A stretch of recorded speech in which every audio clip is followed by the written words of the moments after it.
Daisy, how do you find the 20 points against Carlton? We thought we were able to compete with them for a long period in the game and got away from us late. I think probably the way we used the ball early in the game, opportunities to put pressure on their defence and score, I thought we were a bit unpredictable to each other. So, tidying up some of our offensive decisions and execution and how we look forward to the footy will help us score, but also take away their ability to turn it over and then go back against us, which I think, in the end, the gap in the game was that when they won the ball back off us, they used it well and scored. I think they had eight turnover scores to our 4. I think if we really nail that, and that's what we've trained and gone after this week, hopefully we find a couple our way and take a couple off the table for them, because it'll take the pressure off us needing to defend their turnover. Did you focus on the last quarter at all? How much did you learn from that last quarter? Because that's really where they got away from. Yeah, I think there's a bit in the last quarter, and to their credit, they played 4 quarters and run the game out. But I think we sort of put pressure on ourselves in that last quarter because of leaving opportunities out there throughout the rest of the game.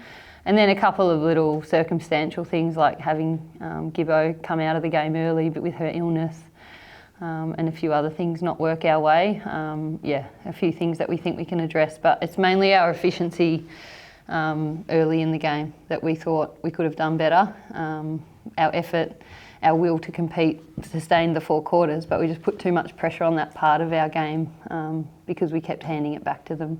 Their intercept defence too was very strong on the weekend. Have you looked at that? How do you get around that? That's what I'm talking about, is just making sure that if we use the ball a bit more predictably, if we look a bit more structured ahead of the ball, we'll be able to score, is our plan, and it'll take a few off them because they won't be able to intercept on us.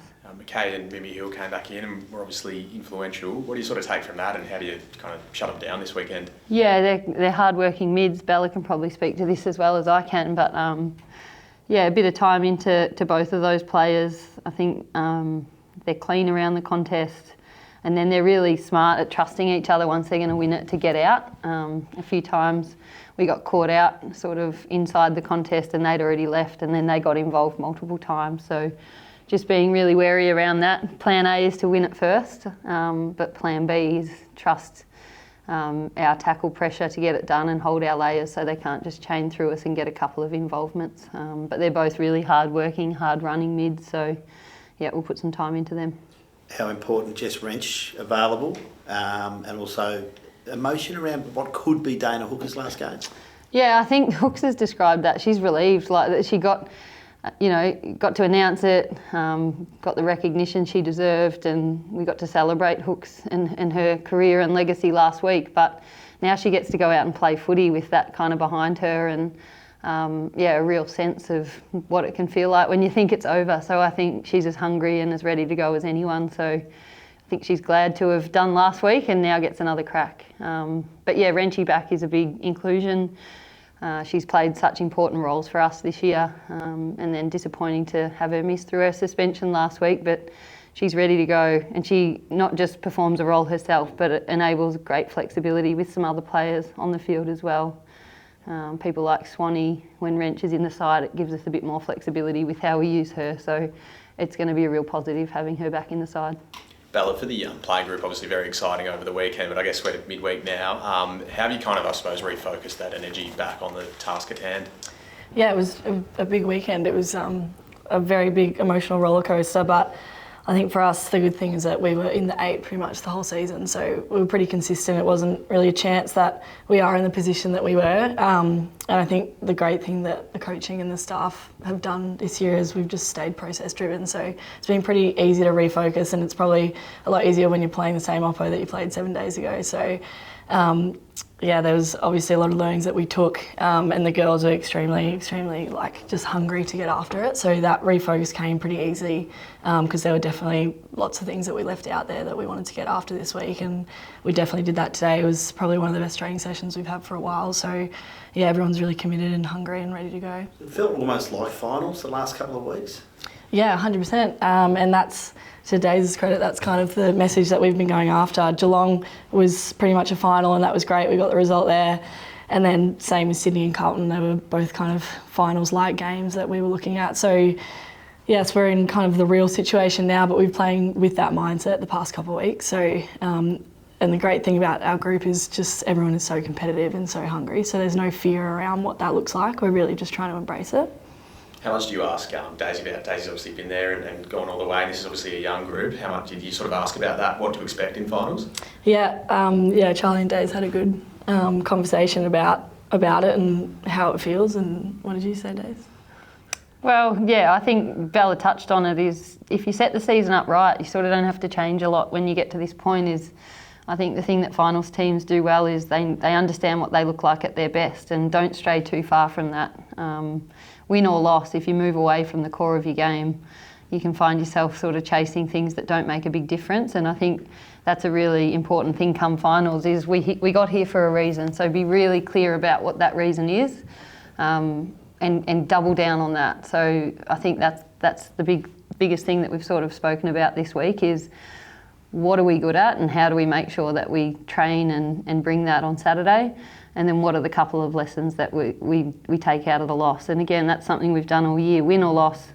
We've really encouraged the group to not ride the emotion of an outcome. It's like, come in and get to work, and we want to just keep improving, keep progressing. So yeah, everyone else will call it finals. There'll be a national anthem at the start. There'll be all these things that are different, but what we're trying to do is just keep improving and play to our strengths. Was the crowd noise through the speakers today all a part of that, trying to replicate what you're going to face? Yep. We know it's the first time for a lot of people, so things like a bigger crowd, a national anthem, different little nuances that finals bring, we're talking about them so that there's no surprises on the day. But they're just little 1%ers. The main thing is just, I think from experience in finals is, just stick to what got you there, and play in the moment. Like we're going to be playing against a very good opposition who we got a taste of on last Friday night. So there's going to be moments in the game that challenge us, but it's important to go into the game not hoping that challenges don't come or pressure moments don't come. It's accepting that they're going to happen and be ready to sort of negotiate our way through them. A disappointment for Michaela this week? Yeah, we're spewing. None more so than Westy herself. She's put so much time and effort, not just into her own game, but the way she stepped up as a leader, as our vice captain. She's been such a great support to Belle and Charlie, and she plays such an important role for us. She's not someone that would be in the top of the charts on any of the stats lists, but in terms of the way we want to play, her pressure and her run and the way she helps structure us up is so crucial. And disappointing to see her go down in just such an innocuous incident. But to Westy's credit, the way that she carried herself through last week, knowing that she was going to be in the position she is, you sort of can't fault her. She's continued to help us be better and has been throwing ideas our way and wanting to play her role as our leader. So it's been really impressive, and she'll get to work now on her rehab. She'll have surgery early next week, and be ready to go next year. You mentioned Wrench. Who else is sort of putting their hands up for selection, or what other changes could we expect? Wrenchy available. The rest of the team, there are no injuries, which is pleasing, so it gives us some more depth. And so Annabelle Johnson, Lucy Boyd are players that have been getting after and improving their game. Annabelle Johnson in particular was impressive on the track today, so she'll put her hand up. But sometimes you can keep improving, and as is the case with many finals teams, there's some really good players that will miss out, and that's sort of where you need to get to play and compete in finals, is to have that kind of depth in your squad. So she's given herself an opportunity, but we won't make a heap of changes to the team that was really competitive for big parts of the game. Well, you're going to be the first captain of the Eagles' first finals. How's your captaining journey this season gone with Charlie and the leadership side of things? Yeah, it's been great. It's really enjoyable.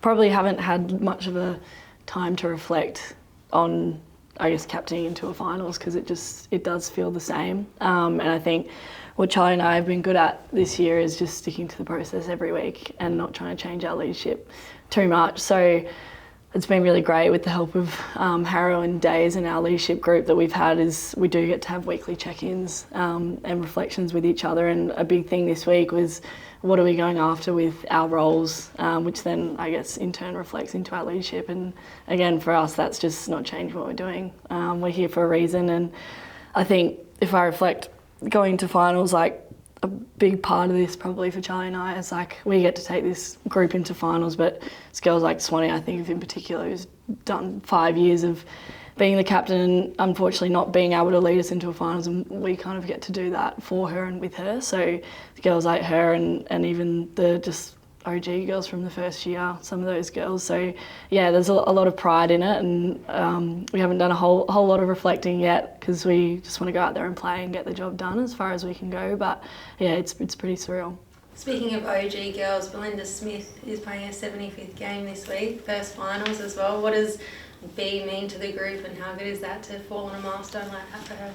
Yeah, Bee's just a great connector, and she's a great energizer bunny, and she's the first person that asks questions, and I think what that does for a lot of the younger girls is then make them feel comfortable that they can also ask questions that they don't know. And yeah, when she was injured a couple of weeks ago, like she just has all the girls over to her house, cooks them dinner. She's a great connector in that way, and in terms of being a player, like just has been so incredibly durable over her time. Like to get to 75 games in the women's comp is by no feat easy. So yeah, she's been a great player of this competition for so long, and we really value her heaps. She's a clever player, and yeah, the way that she's been able to evolve her game over her career is just a testament to how much she loves footy. And I love coaching her because she's passionate about strategy. She asks great questions that challenge you, and you know, on a game like Friday night, you walk down to the huddle and she's just beaming, wanting to know what's next because she just loves the opportunity so much, and that's in high pressure moments. So her passion for the game and competitiveness is going to be really important on the weekend, and yeah, awesome that it falls on her milestone game. And just one for you, Days. I know the Eagles have kind of become everyone's second favourite team, cheering on us over the weekend. What is the message to our away fans to get down to the game? Yeah, well, I'm sure there's some diehard West Coast supporters on the East Coast who we've gotten to see and been just blown away by their support when we've come on the road, and look forward to seeing them all again there Saturday. But yeah, for everyone else who wants to come down and watch some of the young stars of the competition or who've loved seeing their improvement, we'd love to see it at the game and need all the support we can get at Icon Park. How far into finals do you think you can make it? Well, one week at a time, as cliche as it is. We've got great confidence going into this game that we can take some lessons out of Friday night, and we go in with confidence against Carlton, and that'll land us in the second week, and we'll go from there. So we sort of don't put a ceiling on it. We've built great belief, and we know that at our best we can compete with anyone, which we've shown throughout the season. So we'll focus on this week first and then see how we go.